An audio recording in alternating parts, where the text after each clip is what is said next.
maybe, for lack of a maybe less cruel term, to base your life around. And that's not to say you can't enjoy video games, but there is a very particular, like, performative male gamer attitude where you're like, I am a true gamer and nobody else is, and I need to prove my gamer superiority or whatever. But I do definitely yeah, it was a lot of people, right? I've spoken to friends and they've like, yeah, that was me. It's a lot of people. And I think an important part of growing up is leaving stuff like that behind. And it doesn't just have to be video games. It can be a lot of things. You know, people who make their entire personality one thing, one aspect of their life. It can... I think you gotta move past that at a certain point and become a more... Oh my god, I'm so bad. A more well-rounded person. Am I dead here? Is this gonna kill me? Do 7 damage, please. 6 damage. Alright, we take those. What can I even do here? I gotta take like a miracle shot. Fuck! Happens with movies as well, yeah. The film bro archetype. I'm dead. Shit. Okay. We're gonna play again. You know, movies, music. People do just like to feel superior. People like to feel like they're part of a cool elite club. Yeah, I agree, Benji Menji, is I think that you hit a point where, like, if you are like, I'm passionate about video games. I have a video game YouTube channel. But yeah, I do think it becomes, like, it has to come from a genuine place. And for me, at least, it was very, like, performative. It was very, like, I need people to know that I am a gamer. Or whatever. And why did I bring this up? Oh, yeah. So anytime I lose in a video game or I do poorly in a video game, not every time, but sometimes, particularly when it's stuff that I'm uploading, like, to YouTube. So anytime I'm uploading a clip of me losing, or just, you know, a moment in a video I upload where I play kind of poorly, I do have a moment of, like, people are gonna judge me for my gamer cred. They're gonna make fun of me for being a fake gamer because I'm bad at the game. So that's me right now. That's all to say. That's what I do on this stream. Oh man, you know what game really does that to me is Darkest Dungeon. Darkest Dungeon is so cool. And that's not I don't think a particularly controversial opinion. I think that's a game that people tend to hold in pretty high regard. What is this?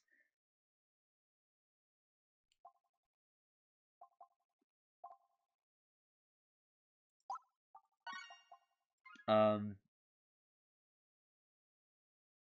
was I saying? Oh my god, I completely lost my train of thought. Anyway, anytime I do poorly in the video game, I take it as a personal slight. It is a moral failing, I think, to be bad at video games.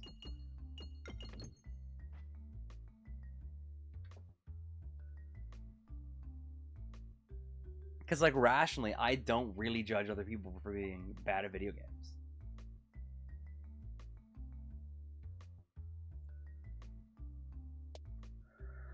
You know, like, I see somebody else, like, do poorly in a video game, and I, like, don't even really think about it. I don't even really care. But I'm always like, I need to be the best gamer, which is really dumb and juvenile. Ooh, what is? Oh God, I just realized. So weird stuff keeps popping up on my screen, and I was like, why does it keep doing that? And I only realized that my drawing tablet is in front of me on my desk, and I kept leaning my elbow into it and accidentally activating the touchscreen controls. That makes sense. I was drawing this coming week's stream schedule, and for the loyalists, for everybody who's like, oh, I can't wait to see the stream schedule. The stream schedule is going to be the usual Wednesday art stream, and then I'm gonna do Third Strike on Sunday, because I think I figured out how to stream Third Strike. Like, I think I figured out a setup that will make it not a nightmare to, like, add the window and then take the window away and then add the window and then move it around. I figured out how to set it up properly. But then Friday is going to be a Halloween stream, so I have to make, like, a special spot kind of at the bottom of the stream schedule, because normally it's segmented down the center. So it's on the left is the Wednesday stream and on the right is the Sunday stream. But now I have to make a third spot for the special Friday Halloween stream, which will be Garden of Banban. I keep mentioning this because my greatest fear, pardon me, my greatest fear is I do the Halloween stream and nobody shows up, and it's just me. Yeah, I don't know how I didn't get any slime from that. I had the same thing. I had the same like realization. I was like, that was weird. But what was I saying? My greatest fear is that the Halloween stream will end up being me, a grown adult, a 25-year-old man, sitting in silence on Halloween night, streaming Garden of Banban on my own, like alone. So I need to really shill the crap out of the Halloween stream because I cannot have that happen. Can I ask about the Ryu Goblin? It's a goblin. You know, I always have every stream I do a little drawing, and it's normally, let me show you the main one. Give me 1 second. So the main VTuber is this. It's a little Ryu drawing. And then all of the other ones are variations of this. So like the Zangief one is, here's the Zangief one. Right? And I just like draw over the Ryu. What's another one? What's a cool one? Oh, here's the one from the Legend of Zelda CDI stream. This is my favorite one that I've done. This is my favorite one. Although I do also like the one I have for the Halloween stream this coming Friday. But I have it there because I think it makes the stream a little bit more visually interesting. You know, not that there's anything necessarily wrong with just having gameplay on the screen, but I think that in the absence of a face cam, I think that this is probably a halfway decent compromise. So to answer your question, I just put it there because I think it makes the screen a little bit more interesting. It gives me a visual component that reacts. I don't know. I just think it's cool. I think it's fun. I just think it's cool. I tried to for a while.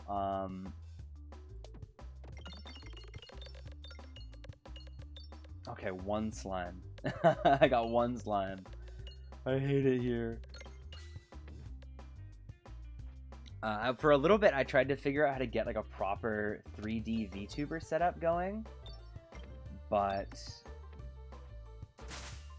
it was a little bit too resource intensive, and I'd have to like get a 3D model made because I don't know how to do that. I'd have to get it, what do they call it, rigged? V2, that's what VTubers call it, right? The rig. I'd have to get it rigged, and it would just be a little bit resource intensive, and I would like to. I think it would be funny, but I would have to pay people to do that. I'd have to pay for somebody to make a model, or I'd have to pay somebody for the use of their model. I'd have to rig it. I'd have to get that whole setup, and that's just, I think, not worth it. Also, I like the drawing. I think the drawings are cute. I think the drawings are funny. They're also a lot easier to do. Like, I can modify them for the stream. Yeah, you'll be busy on the Halloween stream because you're getting married. That's crazy. It's close. That's actually nuts. Yeah. Congratulations, by the way. I think I say this to you every time we talk, but congratulations.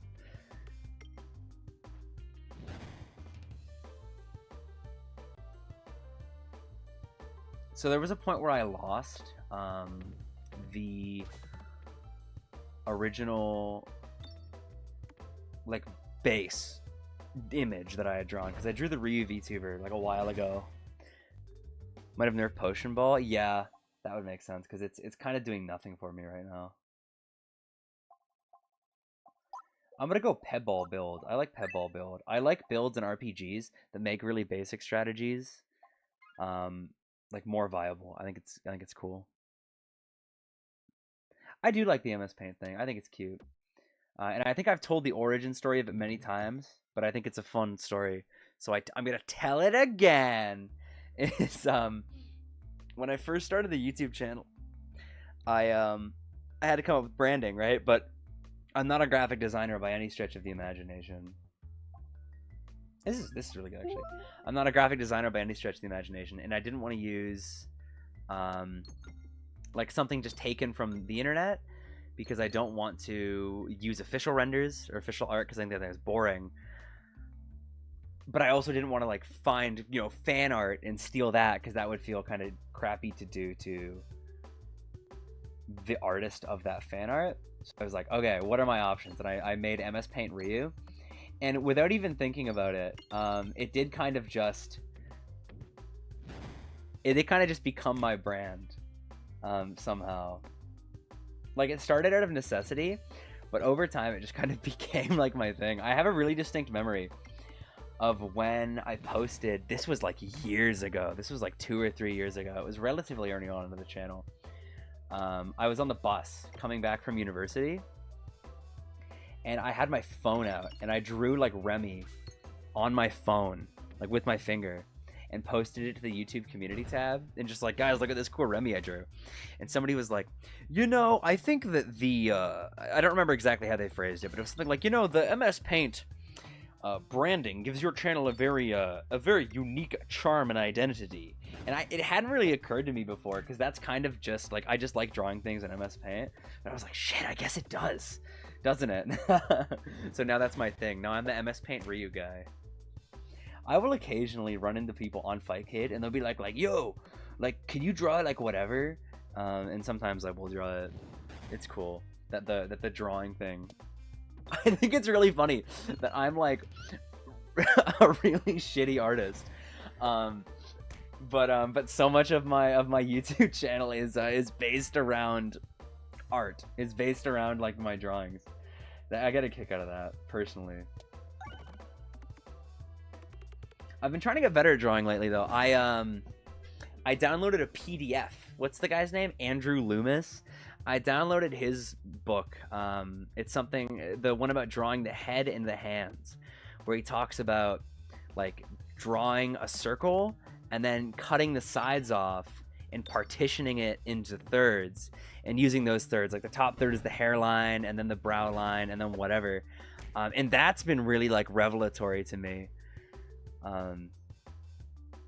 Because I never really understood how the circle worked. I was always just under the impression that you draw a circle, and then you draw the cross on the circle, and you use that to orient the facial features, right? So you make sure that the eyes are on either side of the central line, and I was just kind of using it so I could remember which way the face points on the round shape of the head. But thinking about, like he describes in the book, like the human skull is not necessarily circular, right? There's flat sections on either side. That's your temples. So you draw the sphere and you cut the sides off, and those are your temples. And then from there you have the exact like area that you need, where you go, okay, I know that between this line and this line is where the nose goes, and starting this line is where I draw the hairline. It's incredibly revelatory to me. It's actually been crazy to me. Like understanding how it works. I can't do it yet. I just started doing this.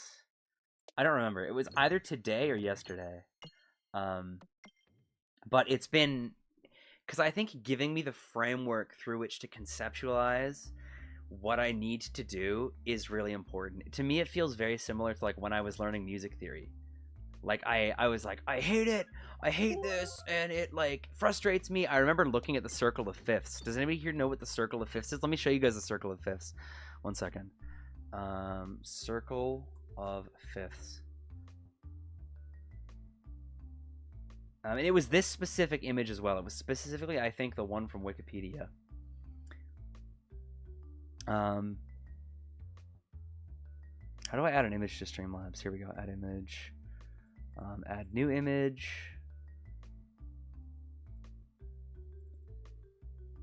This thing. This is the circle of fifths.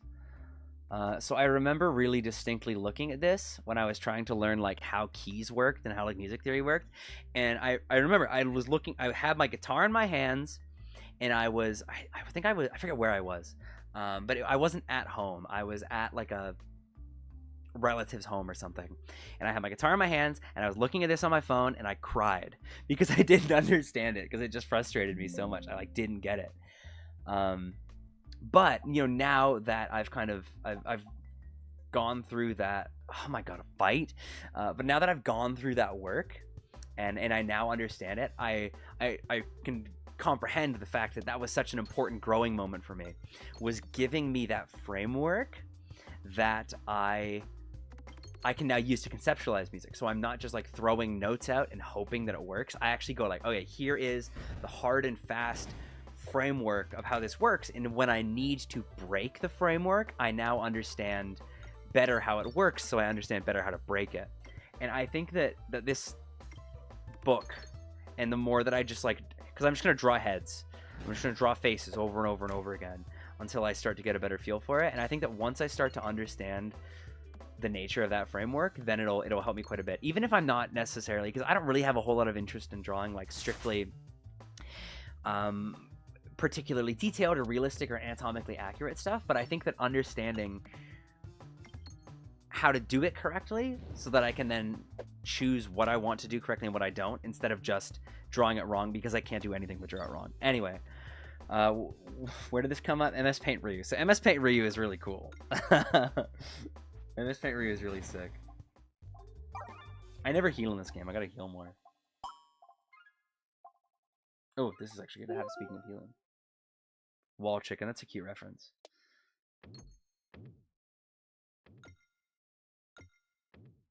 Da Vinci? I'm not Da Vinci or anything. Did you guys know that the Da Vinci guys are Canadian? They're from like British Columbia. MS Paint Goblin Ryu is epic. I was originally just gonna draw a goblin, but it ended up not being like detailed enough. It was like this. Imagine this face, but it was just like a bald green head and the ears, and I was like, this is lame. I just think it looked too boring. There was nothing going on. So making it Goblin Ryu, I think, made it quite a bit cooler, in my opinion.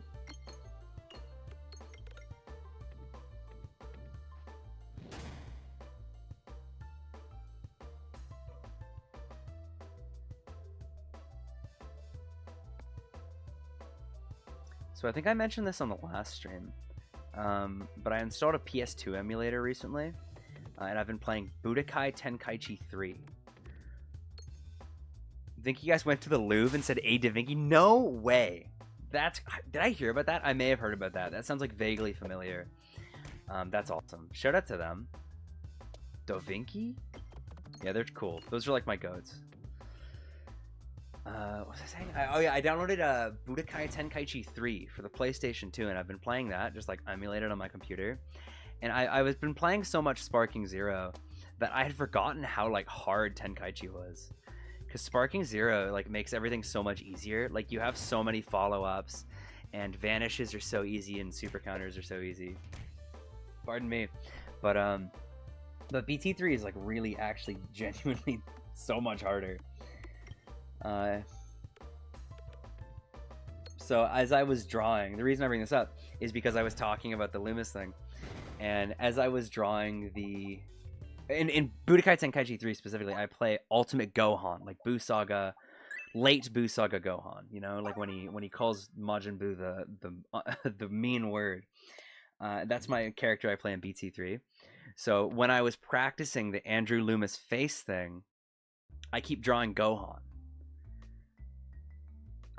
Like it's specifically Ultimate Gohan, because I've been playing him so much in BT3. So I'm gonna get really, really good at drawing Gohan. But you know, it looks a little bit weird because I'm doing like the stylized anime Gohan hair, but I'm trying, I should say, to do more like realistic, detailed eyes and noses and mouth. I'm trying to better emulate what a human face actually looks like, but then I'm throwing like the crazy Gohan hair and the giant Gohan like singular bang on top of him. It's very funny. I might post one on the community tab later. Yeah, I don't like discarding potion bait either, because like I do like potions. I've done a couple of playthroughs of the game with the potions. I just don't think it's doing anything for me. I think I'm using up all these pegs and it's getting me no damage, and I'm not getting enough from the potions at the moment. I should probably upgrade it, actually. That should be my next upgrade. I think if I upgrade it, it'll get better. Yeah, because I'm getting basically no upgrades out of it. Maybe if I were to play what's the special class that upgrades your... So I'm gonna upgrade the potion. Okay, I don't know if I can do it again. Oh god, I didn't realize it was a boss fight. I'm so bad at like forgetting where I am on the map and forgetting to heal before boss fights. Anyway, here we go. Yeah, Arale is goated in that game. It is very funny. She shows up in Dragon Ball Super and like power scales, you know. I hate power scaling. I feel like I've been talking a lot about power scaling over the last couple of months. Just because I keep seeing it on the internet. I don't know why. Reddit keeps going like, hey, you like Dragon Ball, right? You like Street Fighter? Check out this power scaling subreddit. And it's, I I don't really like power scaling, like the hobby, but I think the memes are really funny. So you know, I'll occasionally click on them just because I think the memes are like, there we go. That's more like what I'm talking about. So oh man, what was I gonna say? Oh god, it's escaped my brain. Whatever. It's over. It's over. I think the terminology is really funny. Is all to say. Is I think that saying like describing somebody as like a Raditz victim is like so funny. Going like, yeah, I am like low multiversal. It's just so it's so dumb. But that has had the unintended effect of now sometimes when I go to YouTube, it'll go like, hey, do you want to watch this like 20-minute video about power scaling? I'm like, no, I actually really don't. I hate guidebooks. I hate feats and statements.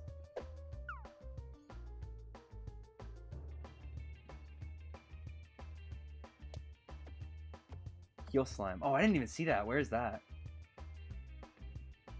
Power scaling is really funny.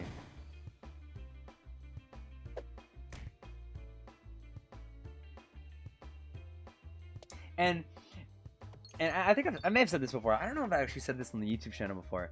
Is I think that in any piece of media that where like strength of the characters is important.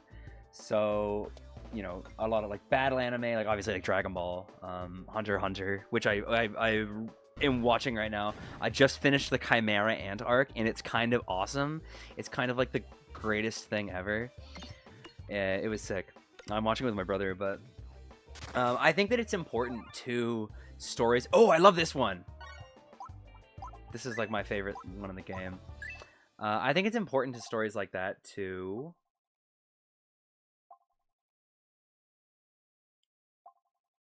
Let's see this. I think it's important to certain stories where the strength of the characters is important to have like consistent power scaling and power scaling that makes sense. So if you're writing a Batman comic where Batman just is able to beat up Darkseid, that doesn't make sense, and it removes a lot of the narrative stakes. Darkseid has to be not just stronger, but many multitudes stronger than Batman in order for those kind of stories to be compelling. But with that being said, I think that like that kind of power scaling, keeping a narrative internally consistent, to me is a different thing than, you know, something like Death Battle. And don't get me wrong, when I was a teenager, I liked a Death Battle. I remember the first Goku versus Superman. I was there. I was in the trenches for that. But you know, I think as I got older, I don't know, I just stopped caring about who could beat who. That to me is the power scaling that always gets me, is like, because there is something to be said about like Dragon Ball Super, right? Having kind of inconsistent, silly, I hesitate to use the word scaling, but weird inconsistent power levels that just kind of like take me out of the narrative from time to time. But there's a difference, I think, between like, well, Kefla should not be that strong in the anime versus, you know, actually, I think that Mewtwo would be very easily able to defeat Sasuke. I think it's fun to talk about for a giggle. I think it's an interesting, like, casual conversation, but I do think that there is a point, and again, there's no disrespect to anybody who enjoys power scaling. I just think that when we get into the weeds of, like, doing math and arguing about how many magnitudes faster than light certain characters are, it loses me, personally. Yu Yu Hakusho and Hunter x Hunter, I did not know were the same person, because I'm really enjoying Hunter x Hunter. And I've heard of Yu Yu Hakusho. I'm vaguely familiar with it, but I've not I don't really know anything about it other than like I've seen the characters. But if it's good, like I might watch it. I might try to convince my brother that will be the next thing we watch. Because I don't think we've decided yet. Because we're not yet done Hunter x Hunter. I'm actually gonna get into like really visceral, personal arguments about power scaling.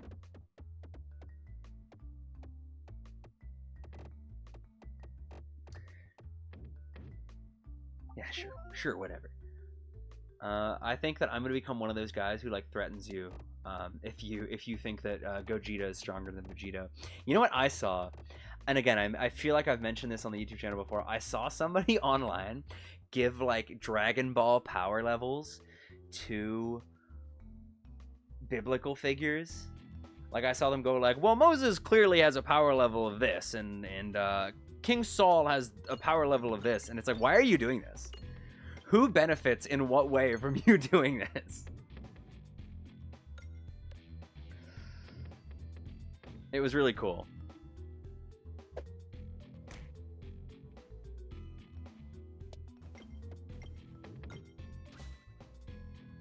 I think more people should do that.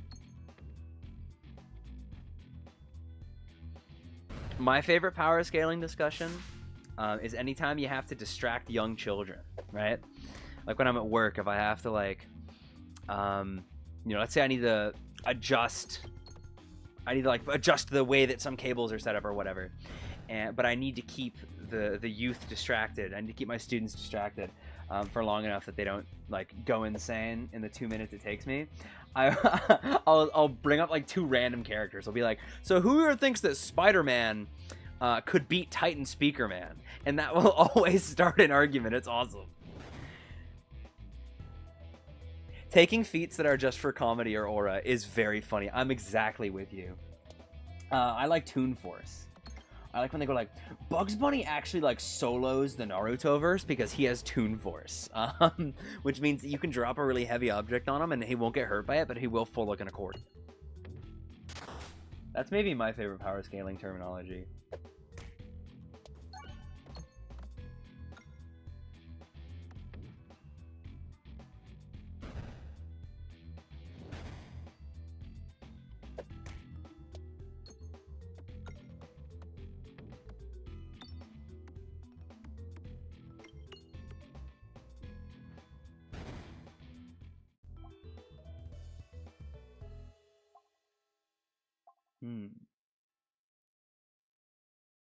Bomb orb.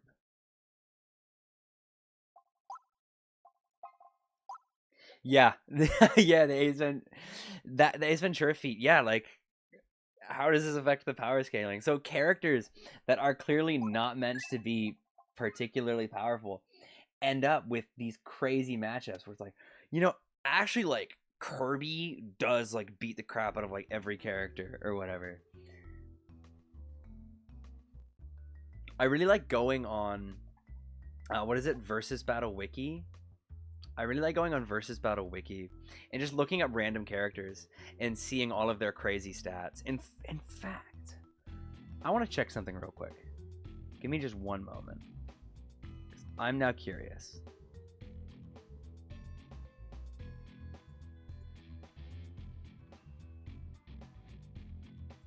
Versus Battle Wiki Peglin.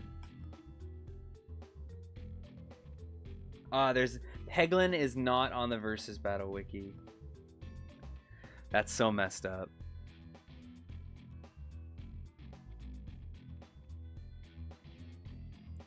So did you decide who would win between Ace Ventura and Austin Powers?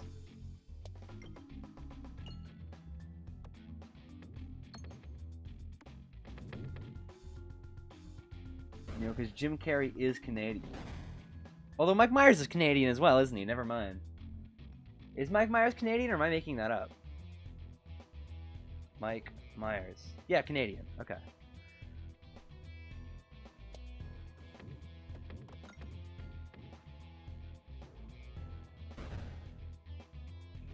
Ace Ventura low diffs Austin Powers. Yes. Low multiversal.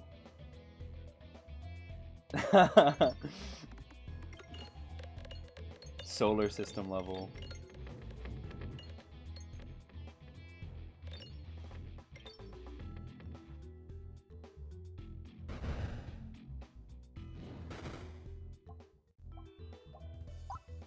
My favorite thing that power scalers do is when they talk about feats. Because I think that, or not feats, rather, that's the other one, statements. Because feats are like, the character has demonstrated this to be possible. Which, like, yeah, okay, sure. If this character, you show me this character doing this thing, I have no reason to doubt you. But sometimes they'll take, like, hype feats from, like, dumb people. Like, dumb characters in the lore. And you know, that's not to say all power scalers do this, because there are a lot of power scalers who are like, well, this character said this, but it doesn't actually make sense. But sometimes they'll just go like, the narrator in Dragon Ball said that, like, Piccolo Jr. at the end of original Dragon Ball could destroy, like, the world, which means he could destroy the world, but, like, he can't, because that's not demonstrated in the series. But, and, you know, most people will go like, well, he can't, because it's never demonstrated that he can. But people go like, no, they say he can, which means he can. That's my favorite one. Ace Ventura is inhumanly durable. I have not seen Ace Ventura in a long time. What are his... is Ace Ventura on Versus Battle Wiki? He's on Top Strongest. All right, let's check out Top Strongest Wiki. We're gonna do a brief detour. This is a hell stream. This is one of those streams where I just, like, lose my mind. I did a stream a while ago, a long time ago, actually, in fact, where I think, like, my Steam Deck died, and I ended up playing Flash games. And that's a hell stream as well. All right, how do I move the VTuber in front of the window?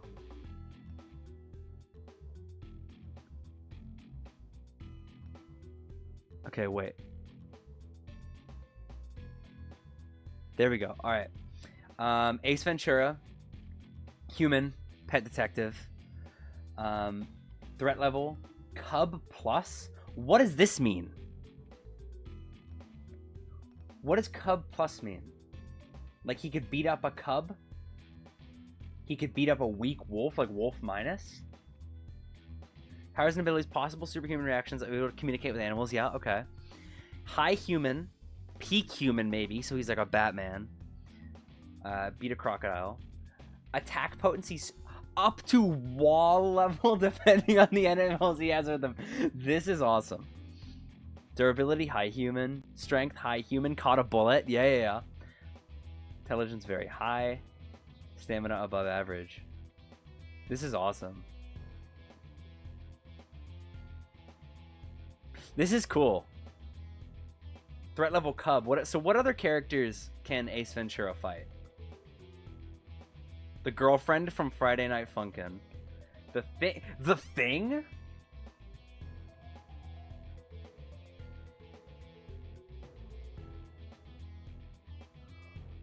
This is a crazy website. Cub and Wolf level are absolutely throwing me off. Bulma. You could beat up Bulma. Are there any Street Fighter characters in here? I imagine Street Fighter characters are all stronger than Ace Ventura, right? Eric Cartman. Eyeless Jack from Creepypasta. Oh my god. Goku Jr.? Is this Goku Jr. before or after Super Saiyan? What the hell? Jeff the Killer! Ace Ventura fighting Jeff the Killer?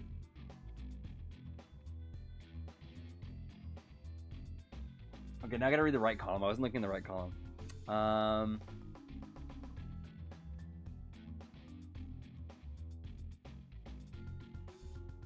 Morty from Rick and Morty. So Ace Ventura can fight Morty from Rick and Morty.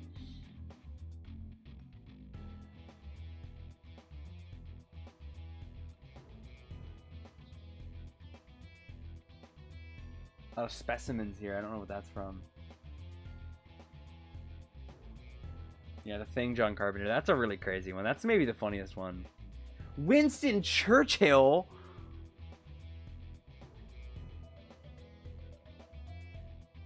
What fucking anime is this?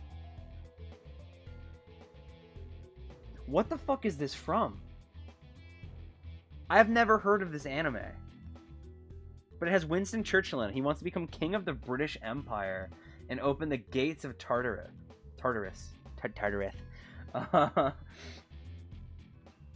Wolf with a gun? Why are they using, like, animals? To power skill.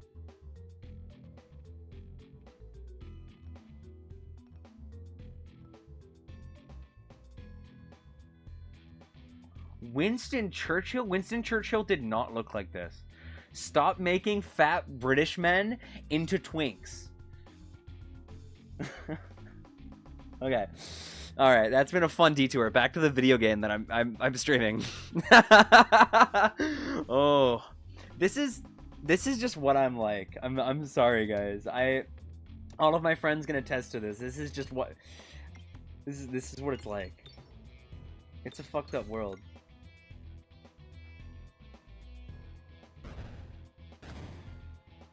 Winston Churchill opening the gates of Tartarus to become king of Britain.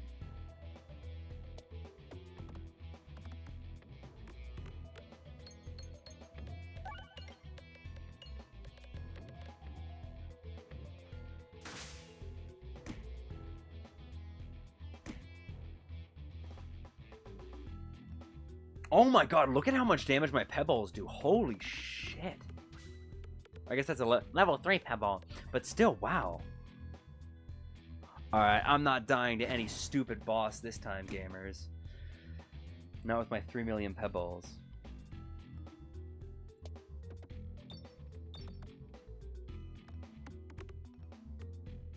Winston Churchill would for sure open the gates of tartar sauce.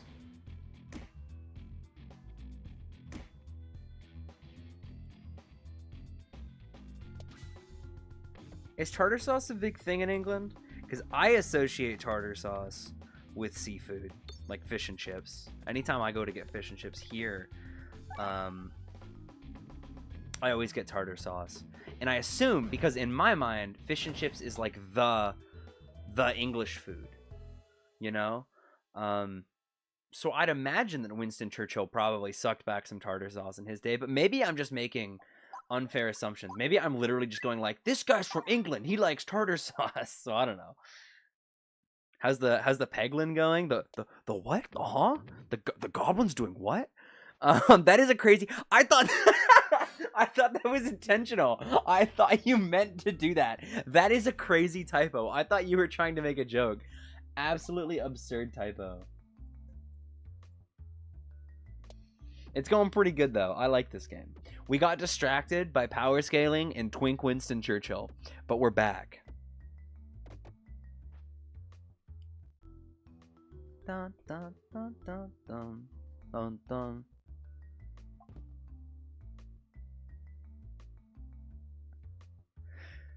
Sir Winston Churchill considered fish and chips so important to the British that populace would rebel if it was rationed. So he did like fish and chips. There we go. Oh, this is... Oh, let's do this. I like this.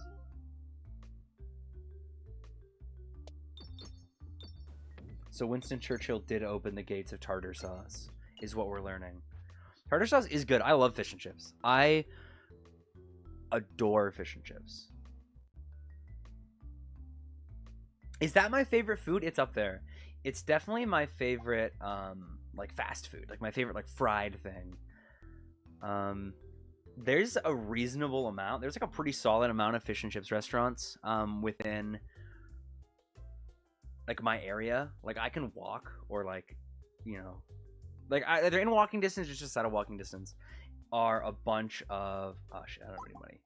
Are a lot of like good fish and chips restaurants. So I don't eat it all the time just because you know it's not good for you. But my grandparents were like huge fish and chips people, so we'd always go and get fish and chips together. It's good. I love fish and chips so much. And I think this is a thing that we get as Canadians from British people. So Yankee Americans in the chat, let me know if you do this too. Or you know, people elsewhere, people who live outside of the Commonwealth. So people who live outside of like the UK, Australia, New Zealand, Canada, that whole area. You know, people whose flags didn't have a Union Jack on them at one point.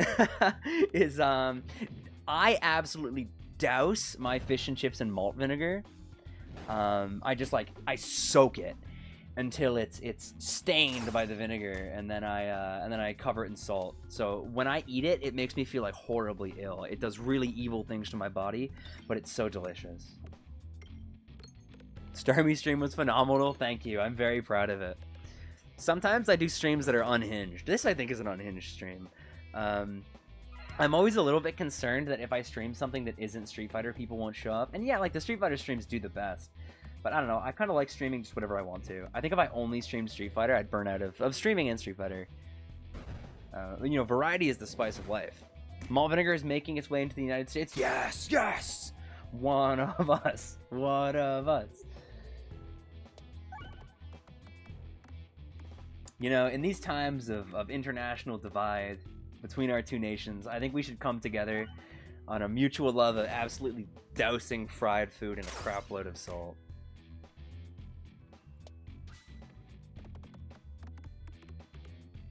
Apple cider vinegar is also really good. Yeah, malt vinegar on the fish and chips it's quality. I didn't like it when I was younger. It was like a texture thing for me. I used to not. Oh, I should have healed. I didn't know there was a boss fight when I was younger. But as I got older, I definitely grew to appreciate it more.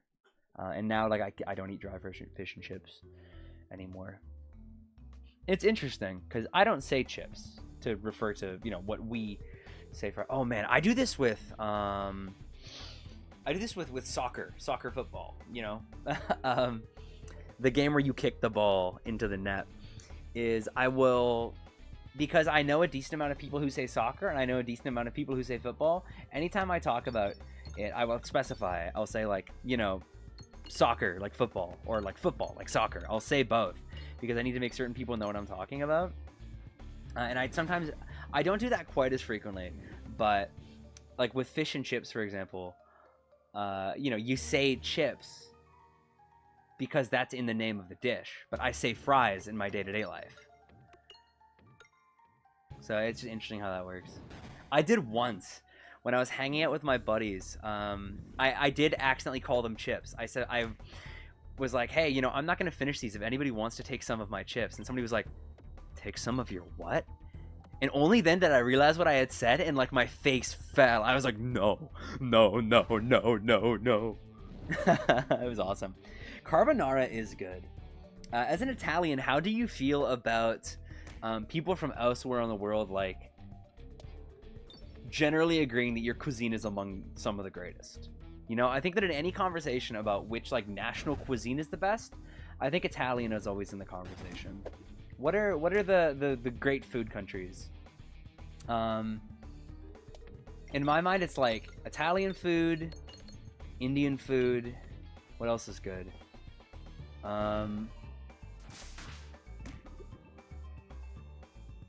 What else is good? Guys, what other food is good? There's definitely others that I'm not thinking of.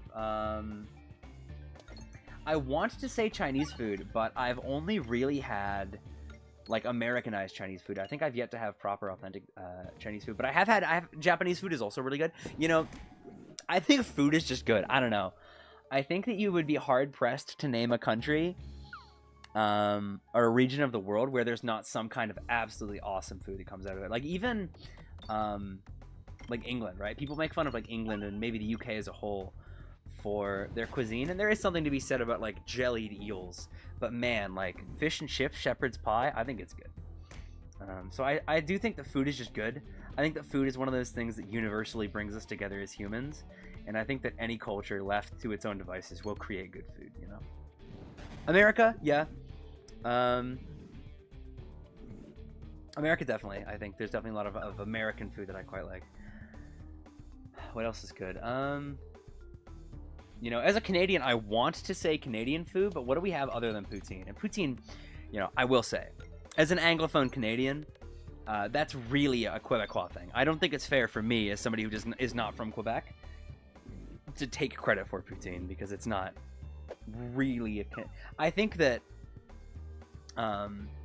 Quebec can, like, I would like to be able to go, yeah, poutine Canadian, but I think that Quebec, you know, consider, and not just Quebec, French-speaking Canada, so Quebec, like Western New Brunswick, and Eastern Ontario are in parts of like the prairies. I think consider themselves kind of culturally distinct enough that they don't always like being lumped in with the rest of Canada. Anyway, that's all to say. I'm trying to think of Canadian food other than poutine, and it's like ketchup chips, which are good, but I don't think they're that good. Poutine is delicious, though. Poutine is awesome. I hated it when I was a kid. I just thought it was gross. And I still, to this day, because I'm not a big, like, I like cheese on other things, but I think the moment that the cheese starts to overpower the rest of the food is when I start to tap out. I need a very particular cheese ratio, personally. So I didn't quite like poutine when I was younger, but well, you know what I have had, and I've said this on the YouTube channel a million times. Oh man, this minus debuff thing is really coming back to bite me. People take it to heart to humiliate our cuisine. Cooking is originally ours like pasta. Yeah. And I think when people say that, I think it reflects, to me at least, an ignorance of the fact that, like, basically all of human existence is built on progress that we've shared. Like, you know what I think about quite frequently is how potatoes are associated really heavily with, like, different European cuisines. Whether that's mashed potatoes or vodka or fries, but potatoes are from America. They didn't reach Europe till like within the last 1,000 years. Definitely, I think I'm dead here. You know, peppers, right? Like chili peppers and stuff. Same thing. Didn't reach places like India until relatively recently as well. So yeah, I think when people say stuff like that, they go like, "What? Like nothing comes from anywhere. Food is an interconnected web of food." I'm dead. No, I live. Plot armor. I'm still so fucking dead here, though, right? Oh, craft dinner is Canadian cuisine, and I've been told, and I need people to confirm this for me, is that calling it craft dinner is also a Canadian thing. Is that people normal people just call it craft mac and cheese, and that craft dinner is like a weird Canadian thing to call it. Fuck. I hate Peglin. I hate Peglin. One more run. That's what I do at 3 in the morning as I'm playing Peglin. I go, one more run. I don't know if you guys can hear me slamming my fists into my desk. Hopefully you can. I'm doing it for effect. All right. You know what? Let's change up our build.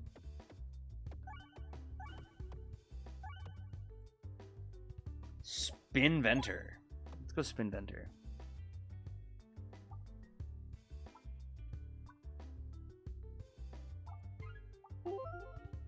Craft dinner is what we call it in Canada.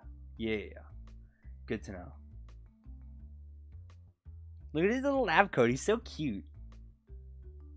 He's so wise. He's a brilliant scientist. Look at him. He's got little glasses. He's like me. I don't wear my glasses on my forehead, though. So my glasses, I have a couple of pairs of glasses, but I only have one that I think like looks good on me. I think that because the glasses I have right now are kind of like, they're not round, but they're rounded. They're like a rounded octagon-ish. And I think that they look pretty good on me. But my other 2 pairs of glasses are hard glasses that I basically just bought because I thought they were fun. But I can't really wear those to like work because they're kind of weird and unprofessional. Like you have to kind of build the rest of your outfit around the hard glasses, and then on my 3rd pair of glasses, which I basically never wear, just make me look like an asshole. They make me look like a chud. Like they're the kind of glasses that when I put them on, I think I immediately start to look like I hold deep prejudices, you know. So I don't wear them very often. But the glasses I'm wearing now, I had actually left at somebody's house for a little bit, and I kept texting her, and I was like, "Hey, can I come like get my glasses?" And she was like, "No, like not now. Like you can't come get them now." I was like, "Okay, can I come get them now?" She like, "No." I was like, "Okay, can you leave them on your front doorstep?" And she's like, "No, I can't." So anyway, I got them back after like a week or something, and then they had become like stretched out. Like I don't know if they had been like knocked over or like somebody stepped on them or just whatever. But now they're like they don't fit me quite properly. So if I like lean forward, they fall off of my face. So I can't rest them on my forehead, that's to say. So I don't rest my glasses on my forehead like this cool little guy.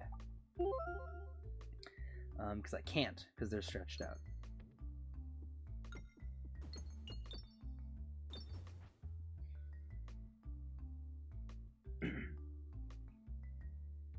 I'm always trying to gauge whether I look better with or without glasses, because I get conflicting reports sometimes.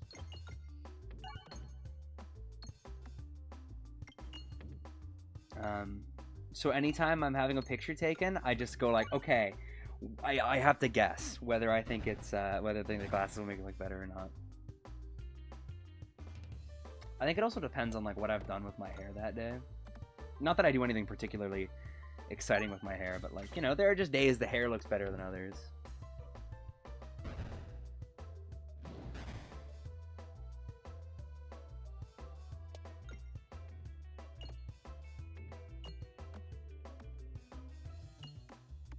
Because I have pretty long hair, like particularly like relative to what is typical for men. So anytime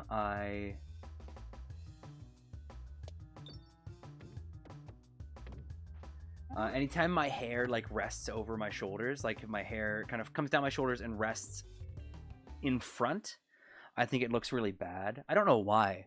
I just don't like the way it looks. So I always have to make sure my hair is like all the way behind my shoulders, because I think it just looks not very good when it's draped over in front of my shoulders.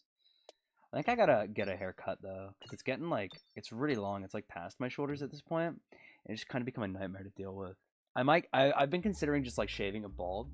I think that'd be really funny, but the problem is I don't know what my skull looks like, so I'm afraid that if I shave it bald, ooh, that's pretty good. I'm afraid if I shave it bald, it'll look really bad, and then I'm gonna have to wait like a really long time for it to grow back out. But I do think it would be funny to go from my hair being like several feet long to entirely bald. I think I've said this before. I'm definitely repeat myself. I get made fun of, not made fun of, but people comment on this quite frequently. Is I have like 4 things that, and this is one of the things. I have 4 things that I say. So I'm really interesting the first time you meet me, because I have all of these like cool anecdotes and like funny little catchphrases. But the moment you've hung out with me more than like 3 or 4 times, you start to realize that all I do is repeat myself over and over and over and over and over again. It's awesome. So people really like me the first time they meet me.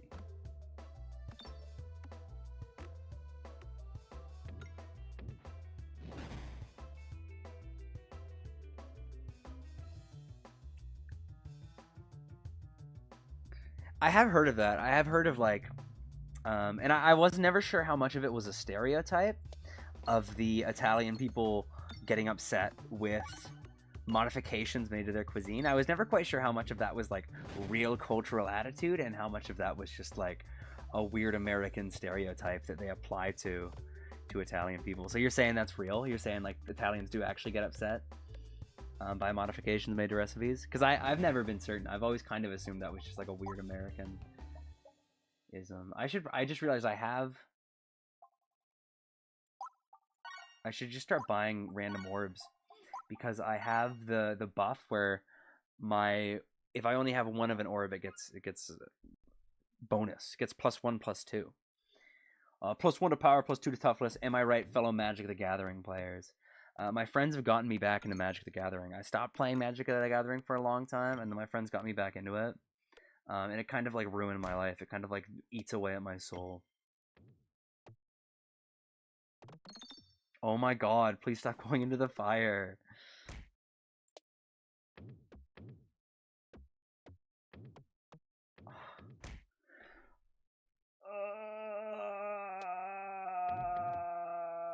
Okay, that's not the fire. We're good.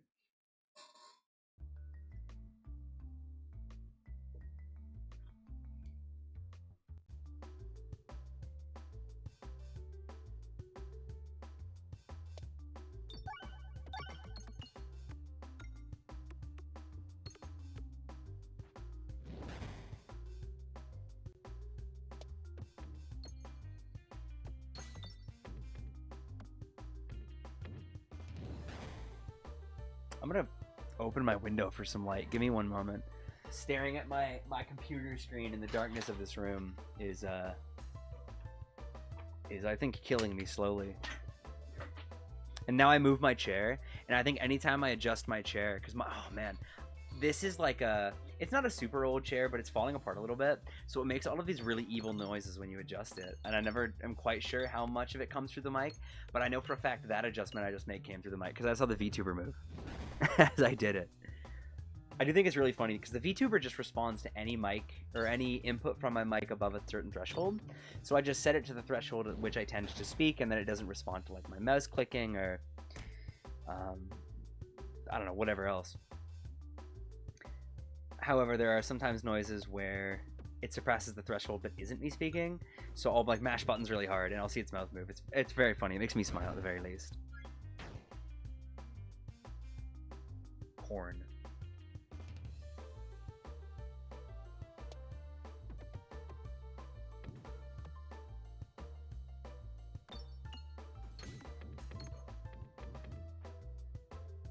I do like this game. I think it has a really cute aesthetic. Reorbanizer. Banger name. Oh, no. Oh, I might not have enough money to buy an orb. Let's find out. Buy a orb? Buy an orb. I think I've been getting worse at speaking lately. I find myself like mutating sounds in ways that I don't mean to. Like I've literally found myself turning my W's, or my L's rather, into W's and my S's into TH's as of late, which I don't know where that has come from, because I don't believe I ever used to do that. And I've also found myself just using words that don't exist. It's awesome.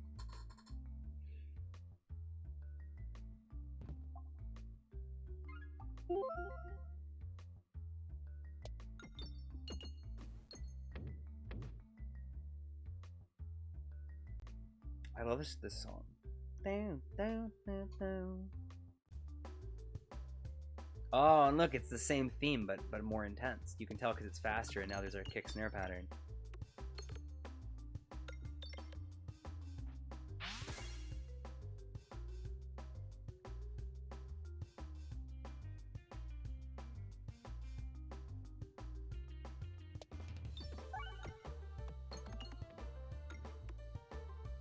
That's so cool.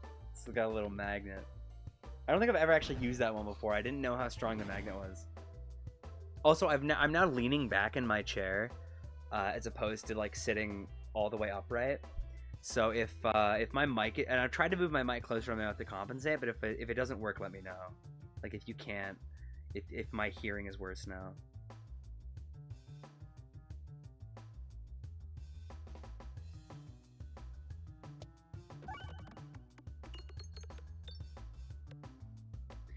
We are developing a speech impediment from CDI gaming too hard? I think so. I think when I defeated Ganon, he like he gave me a lisp. A lisp. I almost lisped. When I said the word lisp the first time, I had to make a really, really conscious effort to not say lisp. And it was like not even as a joke, not even as like a haha, let's make a joke here. Just as like I almost just spoke with a lisp for a moment. Yeah, I think Ganon did this to me. Shout out to people with lisps. Lisps. I struggle too. I think it's part of it is my accent, like my weird Canadian accent. But part of it is, I think, is also just how quickly I talk. Is I quite frequently struggle to pronounce triple consonants. So in the word lisps, for example, the SPS, I have to think really hard and enunciate that really clearly. One that messes me up is world, like the whole wide world. The RLD noise to me always sounds so like unnatural and difficult anytime I say it. World. I feel like that like back of my throat opens up too much. When I do it, it's like almost like I'm choking on the vowel. I'm going world.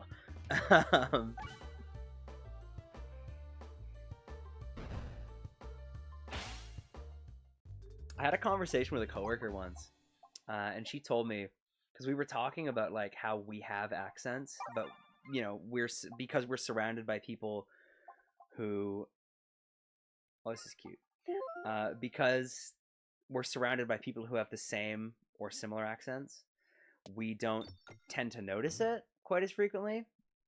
And we started talking about it, and I was like, yeah, like I kind of hate like my accent, like my Canadian accent. And she said like, yeah, I hate mine too. But apparently, and people are gonna have to confirm this because again, she may have been lying to me. But apparently, she has some buddies from Australia, and I guess I don't know if it's all Australians or just her Australian friends specifically think Canadians have a cool accent. So if you're an Australian who thinks I have a cool accent, thank you, and I think you have a cool accent.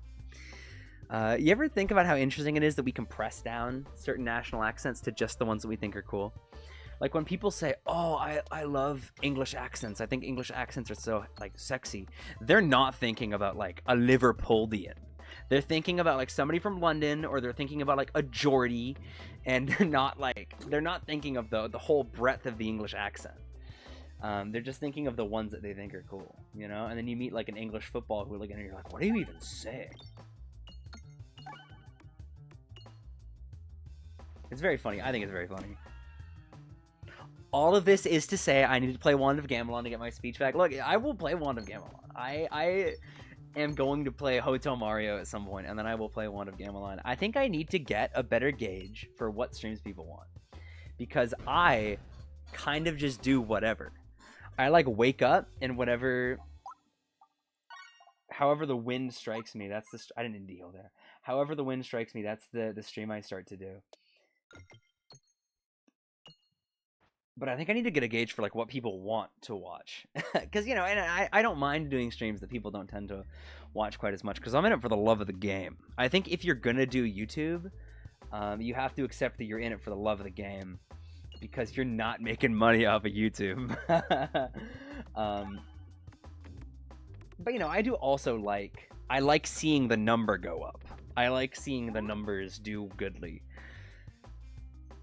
So I think I do need to get a better gauge for like what people like.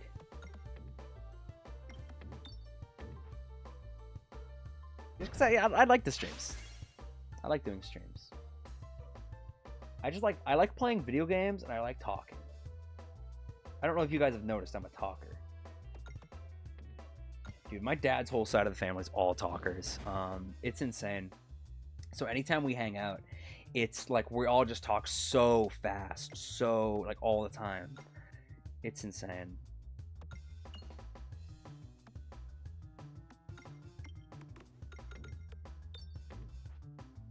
My uncle likes to tell this riddle. Or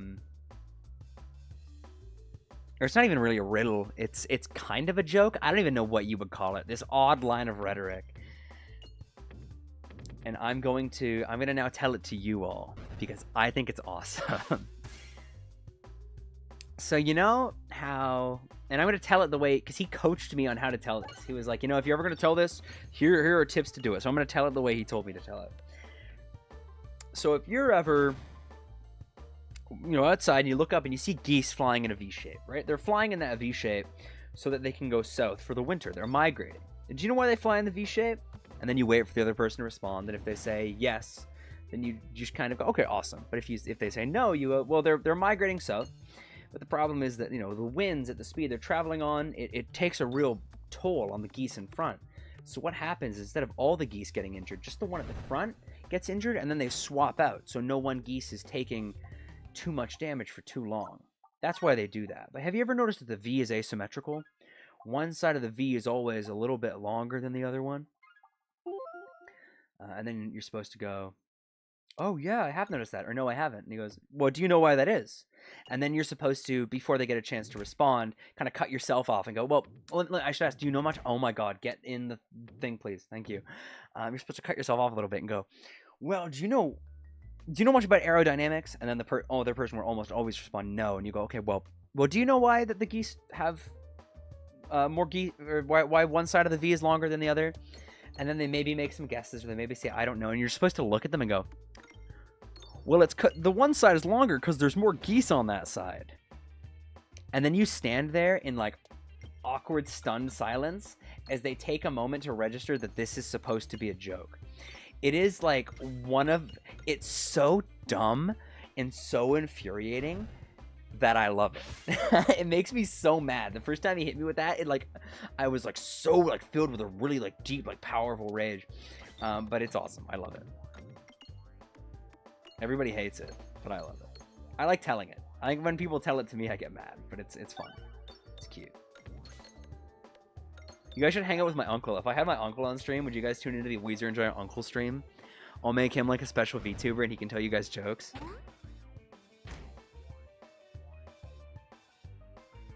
Like a plane just flew over my house. Let me know if you guys heard that. Reorbanizer. Whoa, it does reorbanize.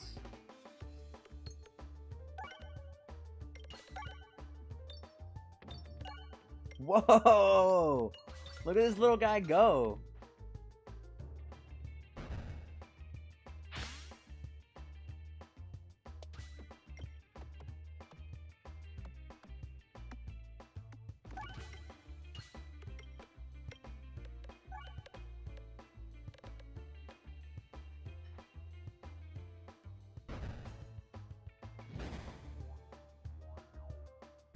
I want a protagonist as some dastardly villain with the geese joke. When I start the Weezer Enjoyer Dungeons and Dragons podcast, that'll be one of the main lines of dialogue in the Dungeons and Dragons podcast.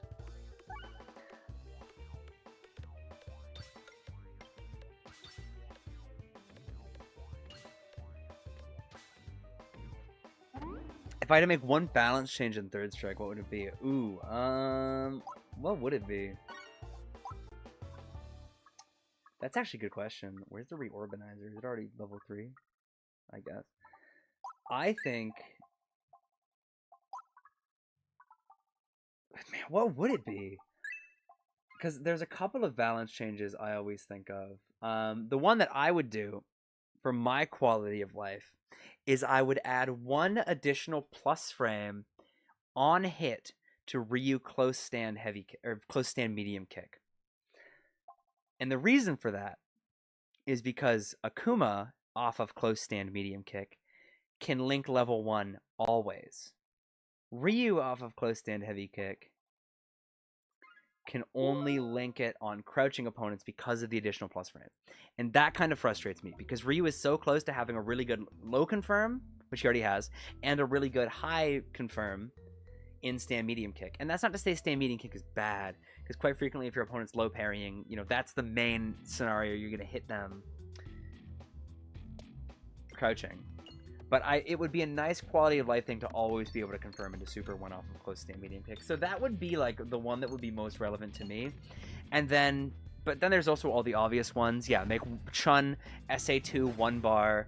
You know, either remove the super priority on Ganejin or make it a longer bar. You know, stuff like that.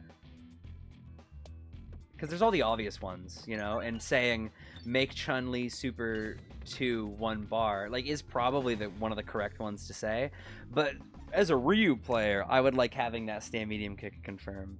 Yeah, my balance change would be make Ryu SA2 do more damage. My balance change would be make donkey kick quarter circle forward, because I drop it far more frequently than I should, and it's literally just a skill issue. I just need to get good, but it would make me smile.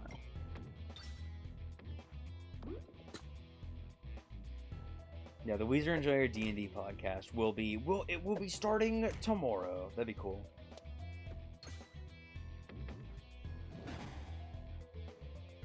When I become a YouTube gajillionaire and I have like 4 different channels, one of them will be Weezers and Warriors, and that'll be the D&D podcast.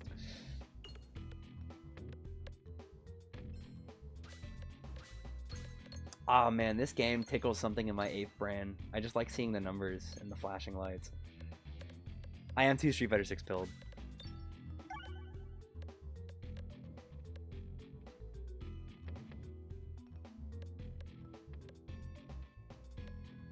Oh my god, it keeps going. There we go. Random one. Less stun earned with Makoto combos. I'm honestly kind of okay with Makoto's stun. My Makoto related balance change would probably be make it like if I neutral jump Karakusa, I would like to get a punish. I think that would be a balance change I make to Makoto, because that's kind of... Because I thought for a long time that you could neutral jump and punish Karakusa on the way down. But I guess I don't think you can. As far as I'm aware. Which that feels kind of... I feel like if I guess right out of the grappler mix-up, I should get a punish. But... So that would be my Makoto-related balance change, is just make it so I can neutral jump Karakusa for a punish. Would be what I would do.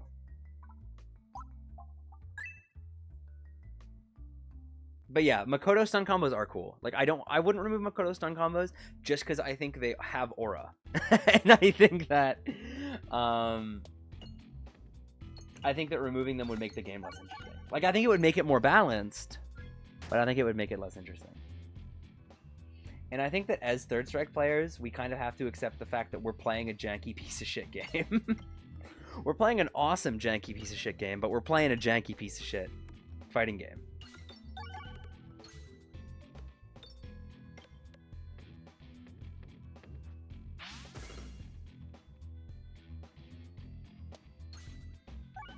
Yeah, I love Third Strike. Third Strike's cool. I don't know if you guys can tell, but Weezer Enjoyer Third Strike, who posts all the Third Strike videos, and like his entire online persona at this point is a drawing of his Third Strike main. Actually really likes Third Strike. Yeah, I think that like I would be interested to play a Third Strike balance patch, not Fourth Strike, because Fourth Strike I feel like changes a lot of things, and people love Fourth Strike. I have no interest in Fourth Strike personally, but I'd be interested. I know Online Edition, which shout out to Online Edition for being like the sickest version of Street Fighter 3. But I know that was, I think, meant to be a balance patch, and I would have been interested to have seen if they had included like, here's Street Fighter 3 Revised Edition, very similar to what they did with Super Turbo on the Switch. I'd be, or not, was it on the Switch? No, what am I thinking of? What's the one with the drawings? The really kind of ugly drawings. HD Remix? HD Remix. I'd be interested to see like Street Fighter 3 HD Remix. Just because I'd be interested to see how a more balanced version of Third Strike plays. But at this point, I think I've accepted that Third Strike is, you know, like this.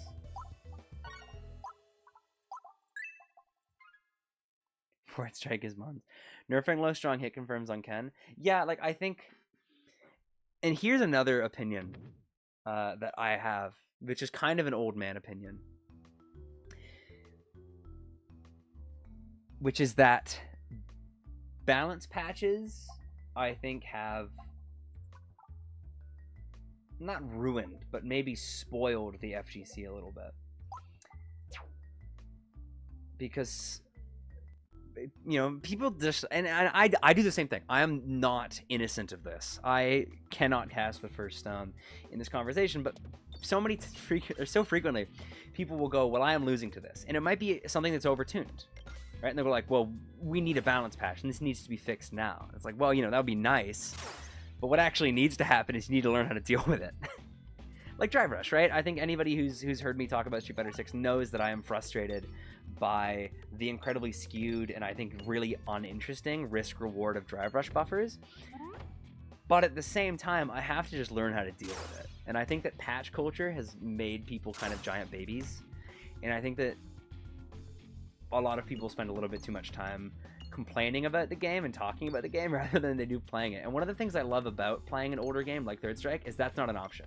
Like, yeah, I can sit here and I can bitch and complain about Aegis or Ganejin or Shippu or whatever all day long, but I just kind of have to live with it, and I don't have a choice. There's no patch I can wait for. That is, I think, kind of like a bit of it. That feels like the Street Fighter version of, like, pull yourself up by your bootstraps. But I don't know. I think I do get kind of sick of people going like, I hate this, I hate this, I hate this, I hate this, I hate this. It's like, then don't play the game. I don't know, man. I don't know what to tell you. Yeah, I love Drive Rush as well. I love the fact that you can kind of like make up combos, and I think the Drive Rush combos do have a lot of sauce. I still do think Drive Rush is really cool. Yeah, the buffer is my complaint, right? And there I go doing it. Complaining about the video game. Yeah, I like Drive Rush actually quite a bit. I love Drive Rush juggles. One of my favorite combos is you do Terry, heavy punch, power charge, and then you slightly delay round wave. and with the right timing, I think it's a 2 or 3 frame window, you can then drive rush and do power dunk. So your option, it's skill expression, which I think is something that newer fighting games don't have quite as much, at least not on every character, is something that you can see and immediately go, oh wow, that was cool. You're going for something harder. It's kind of like a Ken double DP combo, where you're going for something harder that rewards execution and situational awareness and whatever. So I think driver struggles are cool. Yeah, it just is cool. I love static hitboxes. When I played Melty Blood, whatever the new Melty Blood was, Type Lumina, when I played that with a buddy of mine, because Saber was in the game and he really likes whatever anime Saber is from, I always played the maid lady, the one with like the sword that's hidden in the broomstick, and she could put down like a cactus, and that's like an Aegis. It's like an Aegis cactus. I thought that was really cool. Okay, switch to defense mode. True! It does have really scummy monetization. Street Fighter V, I think for all of the complaints I have about Street Fighter V, had a much like better system where you could just buy the characters with money, if I recall correctly, and you could get costumes with like the in-game currency you could earn, and they were just more costumes. And as much as I don't really care that much about, whoa, look at all that damage. As much as I don't really care about having a bunch of costumes, I think the fact that Street Fighter V had 3 bajillion costumes and Street Fighter 6 has comparatively few, that did so much damage, holy shit, is, you know, I would like there to be more costumes. I don't really care that much, but it would be nice. The Power Glove, it's so bad. Yeah, I do get that. Going back to older fighting games and knowing that it's never going to change, so you're not going to have to relearn the game. That is another thing I get at a Third Strike.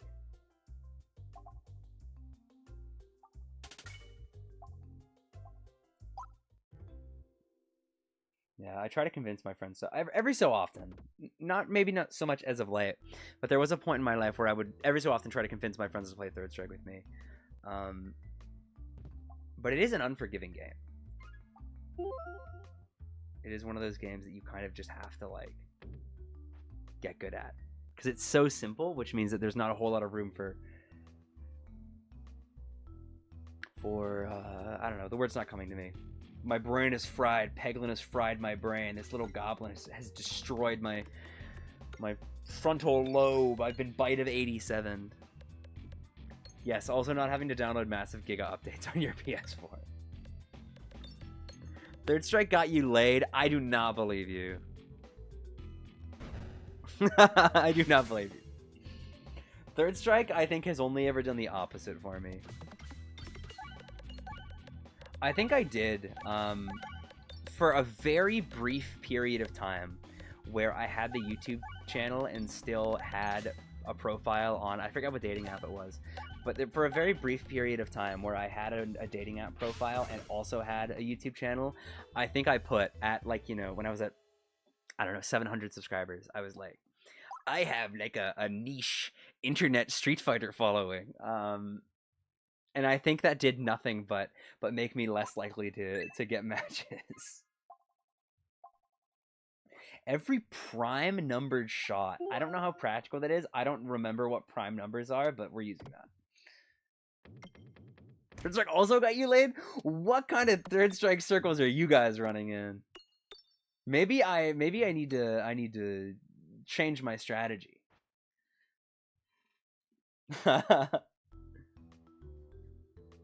Oh, this is this boss. Oh, I hate this boss. I hate this boss. I hate this boss.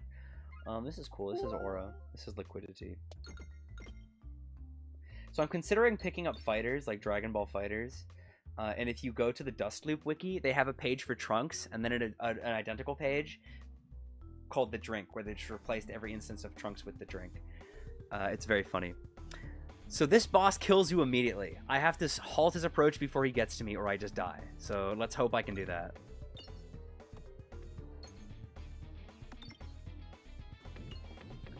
1, 2, 3, 5, 7, 11, 13. What is a prime number again? Like, what's the actual definition? I don't remember. Is it a number that's only divisible by itself or something? Like, only evenly divisible by itself?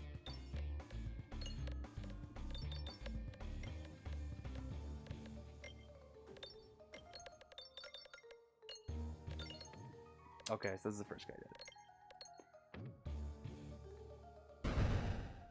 it. Evo when 3S was a game, you got eliminated. Okay, alright. That makes sense. That makes sense. It happens at Evo. Okay, that didn't even occur to me that it would happen at Evo.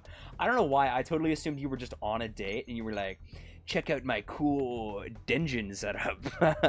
Pull your phone out. Yeah, divisible by 1 or itself. Yes, I'm so good at math. I'm actually terrible at math.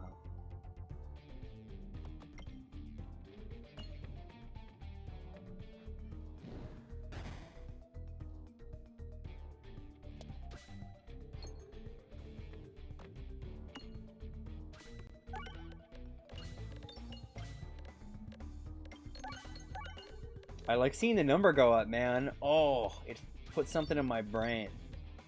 It's like when you see the 99999 in Final Fantasy. All right, boom.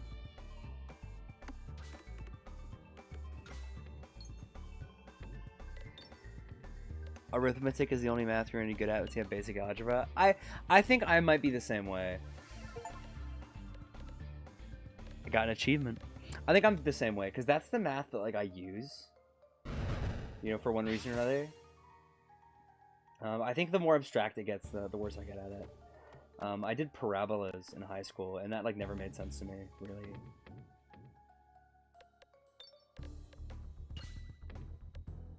Yeah, my brother knows like math stuff. He did like a real subject in university and not music. So he knows like smart guy math stuff.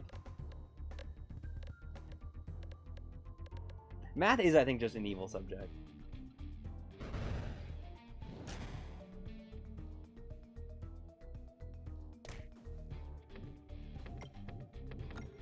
I gotta get a reload.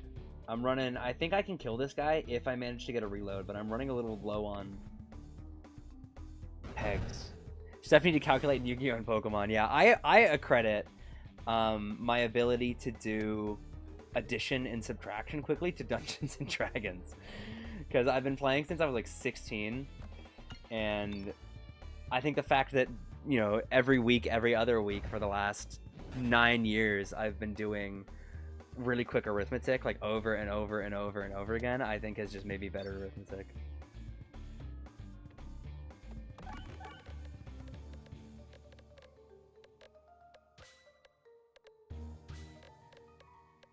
That'll be the next live stream. It'll be Dungeons and Dragons. The reason I'm thinking, because I have Dungeons and Dragons on my brain, because my friends and I, so here's some Weezer Enjoyer lore, is my friends and I have been playing Dungeons and Dragons together for, you know, since high school, blah, blah, blah, whatever, right? And we recently started a game where we all were like, all right, we're committing to this game. It's going to be really long, and it's going to be really narratively intense. We're like those people. We're tryharding. So I have sat down and I've planned out this whole long, complex campaign that I expect to span for a long time, and most of the sessions are like talking and investigating and figuring stuff out. It's a very narratively driven campaign, which we all love because we're all giant nerds. All right, I gotta get that reload. So, and it's great. It's been going really well. I've been having a lot of fun. My buddies have been having a lot of fun, hopefully. And we're coming up on kind of an important session. If one of my friends is watching this, mute the stream for about a minute or two. But they're coming up on a section of the story where they're going to go to the minute details don't really matter, but they're gonna go somewhere, and this kind of particular environment I'm gonna set up as this massive dungeon. So it's gonna be this huge, just intense dungeon crawl as they make their way towards like this final section they have to get to kind of complete their big objective. And we're talking about, instead of just like doing it at one of our houses, we're talking about renting like a conference room and doing it there. And that'll be like 2 weeks from now. So I'm really excited for it. So I'm prepping my ass off because I want to make sure that if we're going all the way to this like rented space, that we can that it's worth it. So I'm thinking about Dungeons and Dragons a lot lately, which is why I keep bringing it up. Vampire Survivors. I don't think I'm familiar with that. No. It sounds familiar. Like I recognize the name, but I don't think I can tell you what it is.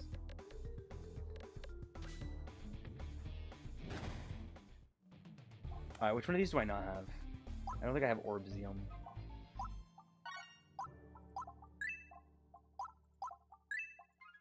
Alright, every shot has +1 multi-ball. That's pretty good. Weezer is the oldest Zoomer ever. Fighting game and D&D nerd, the only anime he likes is Dragon Ball. That's true. And I don't think it's because I dislike anime. I just don't really watch TV shows. So, and honestly, I don't even watch really the Dragon Ball anime. I read the manga.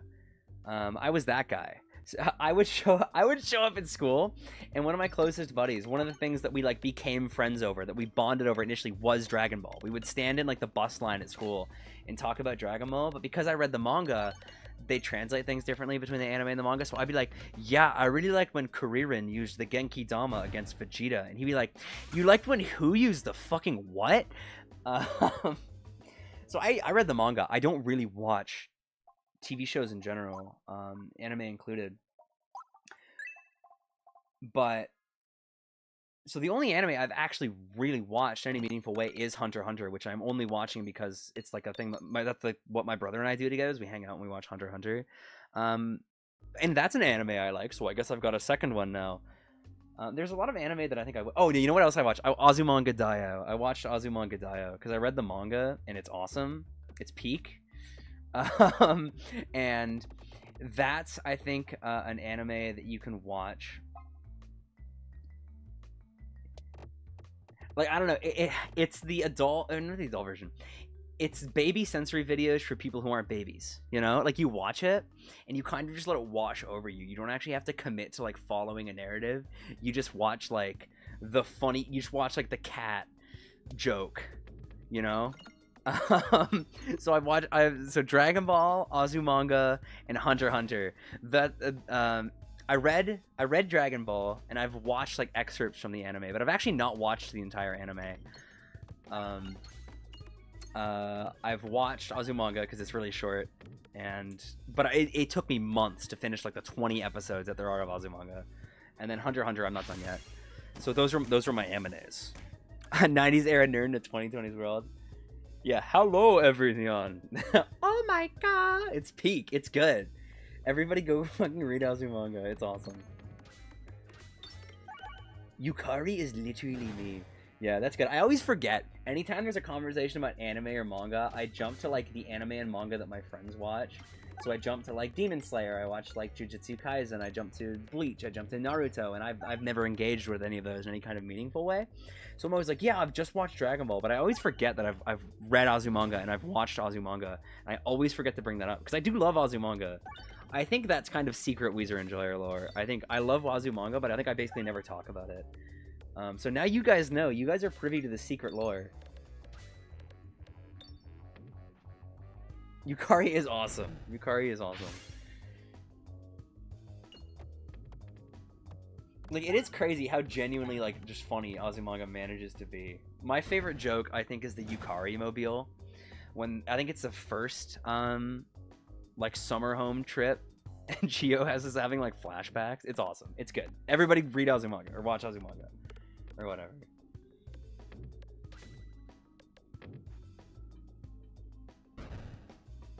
Azumanga's good, dude. I drew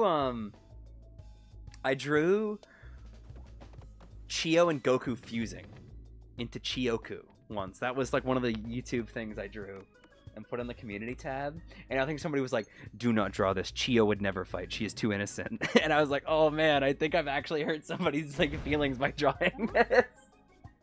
It was awesome. It was really funny. How much health do I have? Oh, I'm full health. I'm good.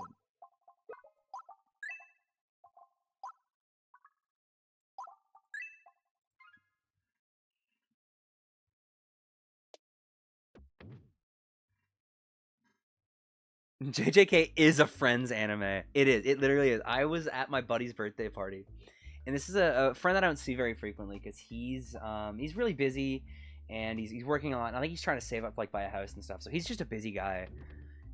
So I don't see him super frequently. But it wasn't his birthday. It was a friend's birthday, but we were doing it at this friend's house, and his girlfriend was there, and I hadn't seen her in a while, and she loves Jujutsu Kaisen, so it is an anime that I associate with like my friends' girlfriends, because I'm sure it's great. My brother also. I think we watched the first like little bit of it. Oh, actually, I'm gonna remove a peb ball, and then that makes it a unique orb, and then it gets the buff. My brother and I watched the first little bit because that was one of the anime he suggested we watch before Hunter x Hunter, and I didn't really vibe with JJK. But I'm probably gonna give it another shot eventually. You're never gonna do it because you know all the cool characters die horribly. Yeah. That's another thing is I think that I've already been exposed to enough of it through osmosis. You know, I gotta turn a light on. 1 second. My lamp on my desk doesn't work. So I have to like turn on the ceiling light, and the ceiling light's on my fan, which is a pull cord. So I have to kind of like awkwardly stand up from my chair. Chio, yeah, Chio's dad. Chio's dad is awesome.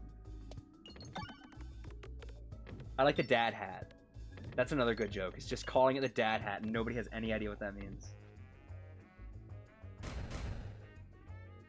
What's another, like, friend anime? To me, Demon Slayer is a friend anime as well. Oh, you know what's a fucking friend anime? Solo Leveling. Solo Leveling is, like, a friend anime.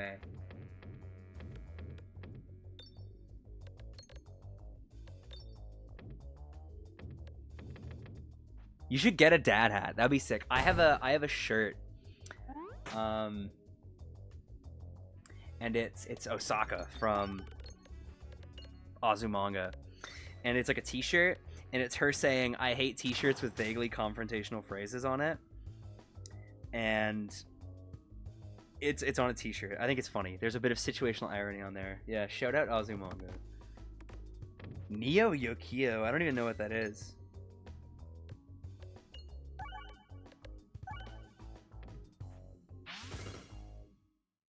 I gotta Google this. Neo Yokio. Dude, everybody's friend is into solo leveling. Everybody's friend is into solo leveling, and everybody's brother is into solo leveling.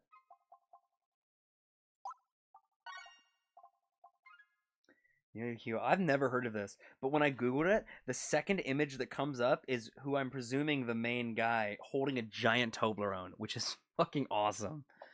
My aunt used to buy me giant Toblerones every like birthday and every Christmas. She would buy me a Bible. This is a more Weezer and Driller. Every birthday or every Christmas, I'd get a Bible. I get like a new version of the Bible. So I'd get like, this is the Bible for like preteens, and this is the Bible for like teens, and this is the Bible for like whatever, you know, like all those different versions of like annotated Bibles. Where like these would be annotations that try to appeal to like, you know, teenagers, like, you know, God is actually kind of like Superman. And I'd also get a giant Toblerone.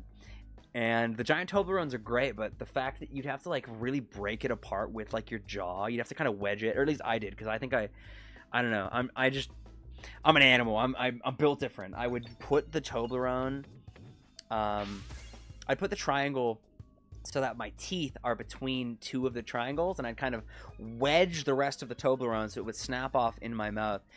But in doing that, it would dig the point of the triangle into the roof of my mouth. So I associate Toblerones with a little bit of like pain at the top of my mouth because that's how I ate the giant Toblerone, because I don't like touching chocolate with my hands. I don't like getting like anything. I don't like getting food on my hands. So I hate eating wings because I get sauce on my hands, and anytime I eat them, I just use 2 fingers, and I refuse to touch it with anything more than 2 fingers because I hate getting food on my hands. So I refuse to like break off parts of chocolate with my hand. I have to do it with my mouth. So that's why I ate the Toblerone like that. This stream is important, I think, to the Weezer Enjoyer lore. You guys are learning so much. Peglin brings something out in me. At the beginning of the stream, I found I was struggling to like talk. I was struggling. Yeah, I think I need to like do a pre-stream warm-up, because I always find at the beginning of a stream I kind of struggle to talk. I find myself just sitting in silence for quite a while, basically forcing myself to talk for the sake of filling silence. But as the stream goes on, I find myself just flowing a little bit more naturally. So I think is there a way to warm that up, or is it just inevitable that the first half hour of the stream is always going to be kind of lame? Does CSM count as a friend anime? I don't know. I think you know a friend anime when you see it. And I think Chainsaw Man, the fact that I don't immediately have the gut reaction of, yeah, that's a friend anime, makes me think it's not a friend anime. You know, like, I think it has a... I don't know what really defines a friend anime either. Yeah. We need more unique orbs.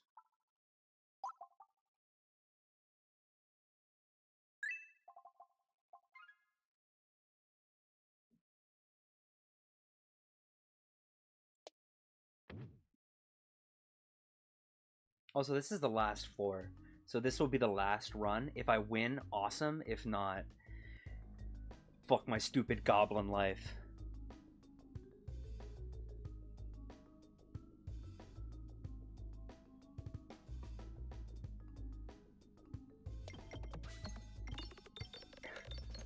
Neo Yokio is about demons invading New York. That's kind of sick, but it's just about one guy's unnecessary social life. It has Jaden Smith in it, right? Because when I googled it, I saw the poster that said, like, starring Jaden Smith.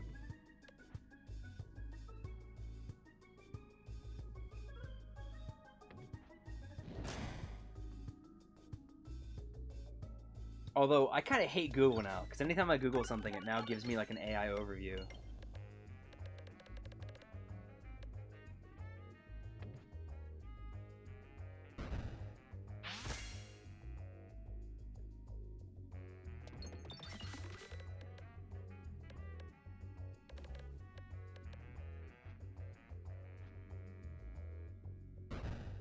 Dude Bro anime would be more an apt description. So our friends like, yeah, true. I think Dragon Ball is a Dude Bro anime though as well though. I think the only reason that like Dragon Ball doesn't summon the immediate associations in my mind that solo leveling does, I think there's actually two reasons. I think one is that I like Dragon Ball, so I treat it kinder than I do other anime. But I think also Dragon Ball is like, because it's old, like I think Naruto is kind of similar, is that if Naruto came out today, like Boruto, for example, is like a dude bro friend anime. But Naruto I don't think is, simply because Naruto I think gets grandfathered in. Because it's kind of a classic. So I don't think we can treat it like a friend anime because it's woven into the fabric of anime almost. And I think Dragon Ball would be similar, as I think if Dragon Ball came out today, it's a friend anime, but I think it gets grandfathered in.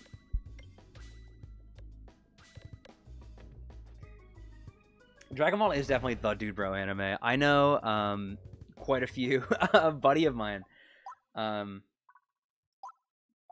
he's really into fitness, and there was a point, I don't know if he still does it, but he has like those senzu bean like candies. You know, it's like a little like hard candy, and it's like a senzu bean. It's like a cute little merchandise thing. And I remember he told me like there was a point where he'd work out and then he'd like eat like a senzu bean. Which is awesome, which is really cool. Apparently, I've also been told that the term brolic, which is a term that, like, you know, it's one of those wonderfully homoerotic straight guy words. It comes from Broly. It's like, dude, you're so huge, bro. You're brolic, bro. You're like Broly, which is really funny to me. Dragon Ball does not love everybody because it's not loved by you. That's messed up. You don't even like Kid Goku? You don't even like little Kid Goku when he's a tail and turns into a monkey? I was getting coffee once and I had a Dragon Ball shirt on. And the barista was like, yo, you like Dragon Ball? And I was like, yeah, I love Dragon Ball. He was like, oh, I like Dragon Ball, but not like Dragon Ball like Z or like Dragon Ball Super. I like really like original Dragon Ball. When he has like a little monkey tail and he turns into a monkey, that's my favorite Dragon Ball. Which is a based opinion, by the way. For anybody curious, that's a based opinion. Because original Dragon Ball is awesome. I will die on the hill that the Piccolo Jr. arc is the best part of Dragon Ball. Like, the whole franchise.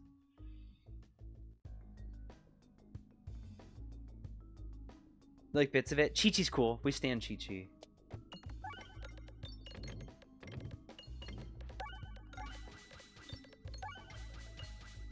Yeah, original Dragon Ball is definitely a different vibe. One thing that's very funny to me, yeah, little kid Goku meeting his grandpa again is awesome. I really like to think about the evolution the Dragon Ball takes, because if you start from the moment Goku meets Bulma, it's like a gag manga, right? It's like a fantasy adventure, journey to the West, parody, joke manga, and there's like fighting in it, but it's not really a martial arts manga. And then it really slowly transitions, or not really slowly, but it does slowly transition into a martial arts manga. And then it becomes more of like a fantasy, like martial arts manga with like Piccolo, when they introduce Demon King Piccolo. And then it becomes a sci-fi, and then it goes back to magic. Like if you look at the first arc, if you look at arc 1 of original Dragon Ball, and then you look at like Majin the Buu arc, it's unrecognizable that they're the same series. If they didn't have the same characters, you like almost wouldn't recognize that this is the same thing.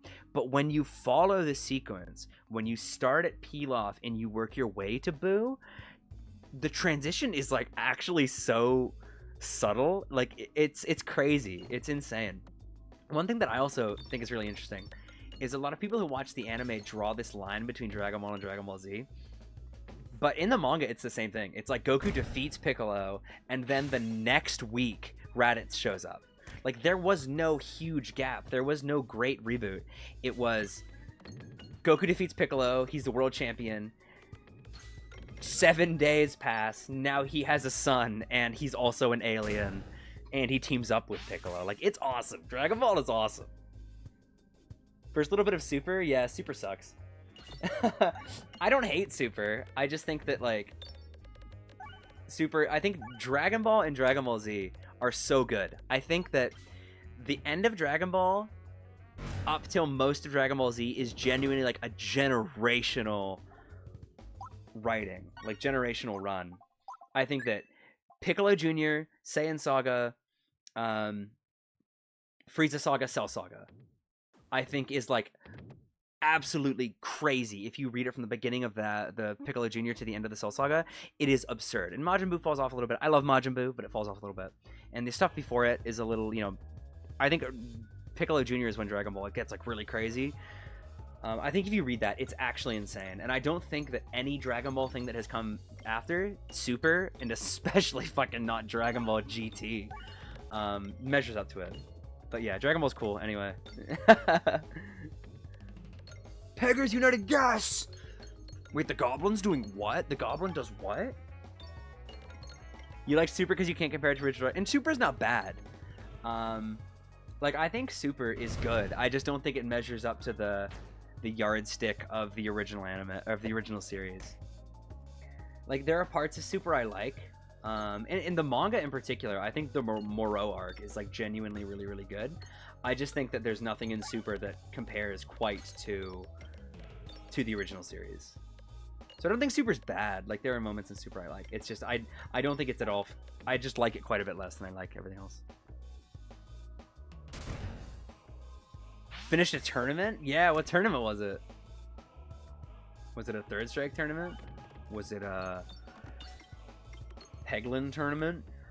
Super Dragon Ball Z on the PS2? I don't think I know that one. There's so many Dragon Ball fighting games, and most of them suck.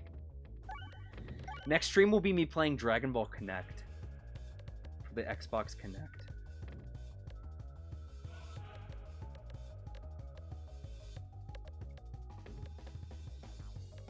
First in Fatal Fury, under top 8 in Street Fighter. Congratulations on your Fatal Fury win. Like, I'm assuming City of the Wolves, right? How basic is it to have Trunks as your favorite Dragon Ball Z character? I think there are tiers. I think that Goku and Vegeta are the most basic characters. Then I think it's like Piccolo, Gohan, Trunks are like just under that.